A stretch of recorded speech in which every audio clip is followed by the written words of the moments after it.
अच्छो बहुत ही worst result लगा है when it comes to CA inter.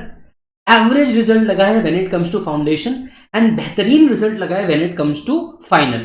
जैसे कि मैंने लास्ट टाइम पे भी आपको बोला था, ये जो फनल है इन्होंने पूरा उल्टा कर दिया है। अब एंट्री हार्ड कर दिया और एग्जिट बहुत ज्यादा इजी कर दिया है। आइए रिजल्ट बताता हूं आपको फटाफट। When it comes to foundation, भाई साहब अराउंड अराउंड 15% का रिजल्ट है। 98,000 बच्चों ने एग्जाम दी थी। लगभग लगभग 15,000, रफली 14,600 बच्चे हैं जिन्होंने एग्जाम को क्लियर किया है। सीए इंटर की तो बहुत ही ज्यादा हालत खराब करके रख दी है। सीए इंटर की अगर मैं बात करूं ना साहब, तो सबसे ज्यादा बैंड इन लोगों की बजाई है। सीए इंटर वाले ग्रुप 1 ओनली एंड ओनली 9% बच्चे ने पास किया है। हम सब जानते हैं पेपर कौन से हार्ड आए थे कौन से नहीं आए थे, पर 9% रिजल्ट मतलब ये आज तक के मैंने देखे हुए हिस्ट्री के अंदर में सबसे वर्स्ट रिजल्ट है ग्रुप 1 का। ग्रुप 2 की अगर बात करें, फेयरली 27% रिजल्ट आया, मतलब जिन्होंने ग्रुप 2 अटेम्प्ट किया था उनके लिए बहुत अच्छा रिजल्ट आया होगा। और जिन्होंने बोथ ग्रुप अचीव किया, एवरेजली 10% रिजल्ट उनका भी दिया है। मतलब अगर आप ध्यान से देखेंगे, फाउंडेशन के रिजल्ट के मुकाबले अगर मैं इंटर की बात करूं तो इंटर में तो सर बैंड बजाइए, लिटरली बैंड बजाइए बच्चों की। ग्रुप 1 तो ऐसे बच्चे रो रो करके बाहर आए थे स्पेसिफिक पेपर्स के बाद, तो मतलब बहुत ही मुश्किल था।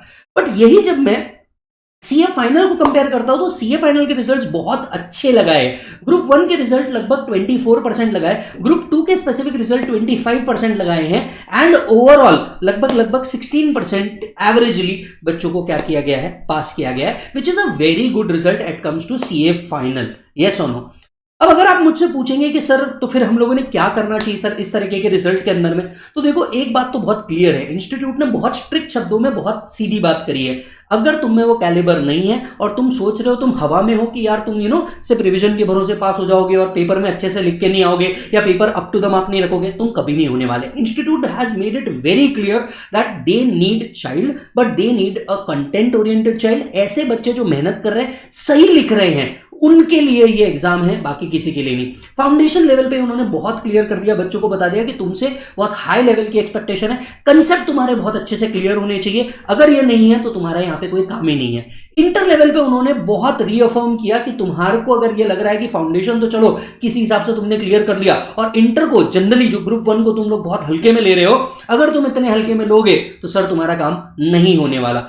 फाइनल के अंदर में सर इंस्टीट्यूट मेहरबान चल रहा है एज ऑफ नाउ। अगर आप वो लोग हैं जिनने फाइनल को किसी वजह से पेंडिंग रखा हुआ है, मेरे हिसाब से फाइनल वालों का एक गोल्डन एरा चल रहा है, गोल्डन पीरियड चल रहा है। ये टाइम पे फाइनल वालों ने एग्जाम बिल्कुल दे देनी चाहिए और अपने रिजल्ट को समहाउ प्रैक्टिस करके, फास्ट ट्रैक के थ्रू राइटिंग प्रैक्टिस करके एग्जाम को क्लियर कर देना चाहिए। ऑल इन ऑल अगर आप मुझसे पूछेंगे कि रिजल्ट्स किस तरीके के आए, मैं कहूंगा फाउंडेशन के जो रिजल्ट्स है ये फिर भी एक एवरेज रिजल्ट है as compared to the past. Inter के रिजल्ट्स बहुत बहुत घटिया है और फाइनल के रिजल्ट्स फेयरली बहुत गुड है, राइट?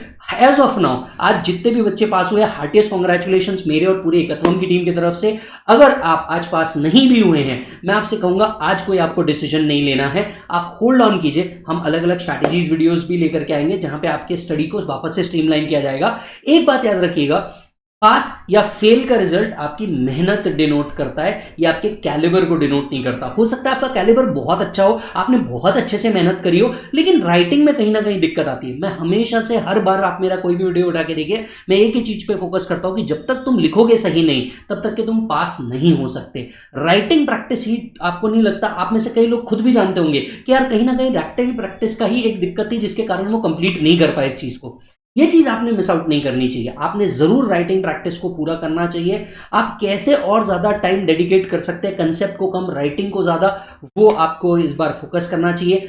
हाल फिलहाल में जो आया है, रिजल्ट आया है, उसको सिंक इन कीजिए, एब्जॉर्ब कीजिए। जो कुछ है ये सब आपका है। एक बात याद रखिएगा, अपने रिजल्ट को ओन करने की जिम्मेदारी आपकी है। अगर सक्सेस की जिम्मेदारी आपकी है तो फेलियर की भी जिम्मेदारी आपकी है।